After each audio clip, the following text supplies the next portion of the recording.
Shalom, bien-aimés dans le Seigneur, que la paix et la grâce du Seigneur vous soient données en abondance de partout où vous nous suivez. Bienvenue dans votre programme hebdomadaire 7 minutes avec Jésus.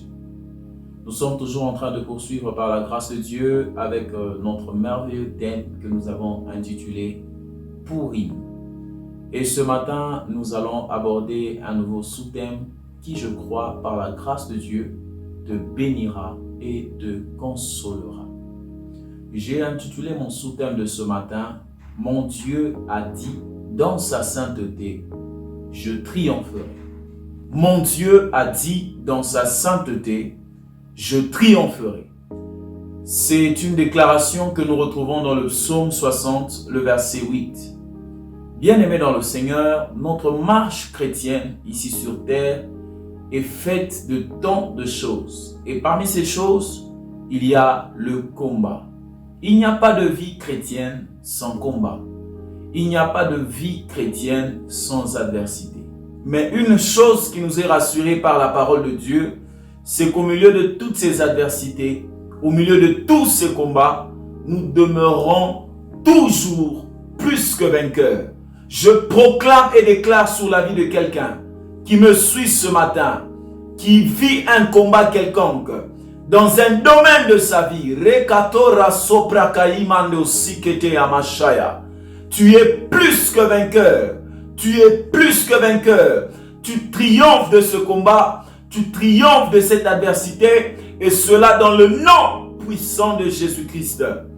Bien-aimés dans le Seigneur, le Dieu qui nous a promis dans sa sainteté que nous triompherons dans le combat a une manière d'opérer pour nous amener dans ce triomphe, dans cette victoire. La première phase par laquelle Dieu passe pour amener son fils, pour amener sa fille dans la victoire, c'est ce que j'ai appelé la phase où Dieu dresse devant toi une table en face de tes adversaires.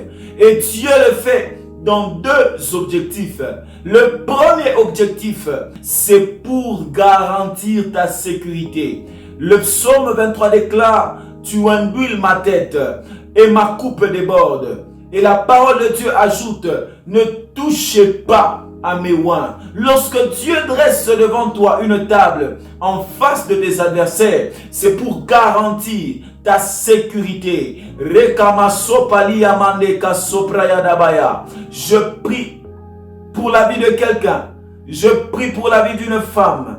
À l'écoute de cette parole, qu'une onction puissante de conquérant, de victorieux coule sur ta vie, coule sur ta tête et te rende désormais intouchable et plus que vainqueur dans tous les combats. Au nom puissant de Jésus. La deuxième étape, lorsque Dieu dresse devant toi cette table, c'est pour que tu t'assais à sa droite, afin qu'il fasse de tous tes ennemis ton marchepied, selon qu'il est écrit dans le psaume 110, le verset 1. Je prie et déclare dans la vie de quelqu'un, qu'en cette nouvelle semaine, tout celui qui était ennemi de ton bonheur, tout celui qui était ennemi de ton ascension, tout celui qui était ennemi de ta joie, de ta santé, qu'il soit désormais ton marchepied. Que ça soit un démon, que ça soit une personne, que ça soit une circonstance, je prie et déclare ce matin, en tant que fils de prophète, sous l'onction du Dieu de mon Père, que cet ennemi, Rekamamamama, Shandebo Sakayama, devienne désormais ton marchepied au nom puissant de Jésus-Christ. La deuxième phase opératoire, bien-aimé dans le Seigneur, par laquelle Dieu passe, c'est là où Dieu débarrasse la table. Le psaume 26, le verset 27 déclare ceci, celui qui creuse une fosse, il tombe. Celui qui creuse une fosse, il tombe. Je prie et déclare que quiconque a creusé une fosse contre ta vie, que quiconque a dressé une fosse contre ton travail, contre tes entreprises, ton ministère, pour voir ta chute, pour te voir tomber, il tombe tombe lui-même au nom puissant de Jésus. Que ton amen attache cette parole à ta vie. Que ton amen attache cette parole à tes finances. Que ton amen attache cette parole à ta destinée. Au nom puissant de Jésus-Christ. Oh bien-aimé dans le Seigneur, c'est ce qui est arrivé à Esther et à son peuple. Dans le livre d'Esther, au chapitre 7, du 9e au 10e verset, la parole de Dieu déclare: et Harbona, l'un des eunuques, dit en présence du roi: voici le bois préparé par Aman pour Mardochée, qui a parlé pour le bien du roi, et dressé dans la maison d'Aman à une hauteur de 50 coudées. Le roi dit qu'on y pende Aman, et l'on pendit Aman au bois qu'il avait préparé pour Mardochée. Et la colère du roi s'apaisa. Rekamandabo Sakayama. Esther a vu une table être dressée devant elle. Et à cette table, elle a été protégée. Elle ensemble avec son peuple. À cette table, elle était à la droite du roi. Et ses ennemis, son ennemi, Aman, l'ennemi de son peuple, lui a été assujetti, lui a servi de marchepied. Et bien plus encore, son ennemi est tombé dans la fosse qu'il avait creusée contre Esther, dans la fosse qu'il avait creusée contre son peuple. Rekamashayamando Sokoya, le Dieu qu'il a fait pour Esther est le même Dieu dont je te parle ce matin. Et je lève ma main en tant que fils de prophète. Je prie et déclare sur ta vie, Rekamashayandebo Sakayama, que le jugement de Dieu se lève, que le jugement de l'Éternel se lève contre quiconque était en train de comploter contre ton bonheur, contre ta destinée, contre quiconque avait creusé une fosse contre toi pour te voir tomber, pour te voir pleurer. Au nom de Jésus-Christ, qu'il y tombe lui-même, qu'il tombe dans son propre piège, qu'il tombe dans sa propre tombe.